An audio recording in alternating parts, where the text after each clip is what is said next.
नमस्कार. अजित पवारांना सगळ्यात मोठा धक्का. शिंदे साहेब काय म्हणाले?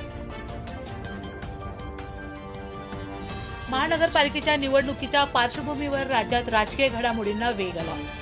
सध्या संपूर्ण राज्यात एकाच वेळी महापालिकेच्या निवडणुका होत असून त्यासाठी 15 जानेवारी रोजी मतदान होणार आहे.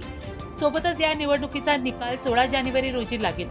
दरम्यान या निवडणुकीमध्ये नाशिक महानगरपालिकेच्या निवडणुकीत चांगलाच चुरस रंगणार आहे. कारण या निवडणुकीत एकनाथ शिंदे यांच्या पक्षातील सुहास कांदे तसेच अजित पवारांच्या राष्ट्रवादीतील मंत्री छगन भुजबळ यांची प्रतिष्ठा पणाला लागलेली आहे. हे दोन्हीही नेते एकमेकांचे राजकीय विरोधक मानले जातात. असे असतानाच आता याच नाशिकमधून मोठी बातमी समोर येत आहे. शिंदे यांच्या शिवसेनेच्या खेळीमुळे आता भुजबळ यांना चांगलाच धक्का बसला आहे. मिळालेल्या माहितीनुसार मंत्री छगन भुजबळ यांचे कट्टर समर्थक कैलास मुदलियार यांनी एकनाथ शिंदे यांच्या शिवसेनेत प्रवेश केला.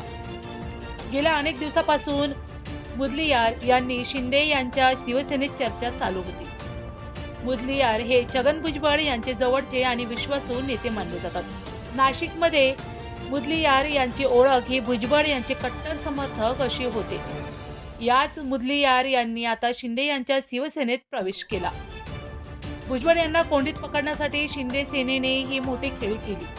सध्या महायुतीचे घटक पक्ष असल्याने सध्या शिंदे गट आणि अजित पवार यांच्या राष्ट्रवादीत चर्चा चालू आहे. परंतु मुदलियार यांना आपल्या पक्षात दाखल करून घेतल्याने भाजपा नाशिकमध्ये स्वबळावर निवडणूक लढवण्याच्या हालचालींना वेग आल्याचे म्हटले जात आहे.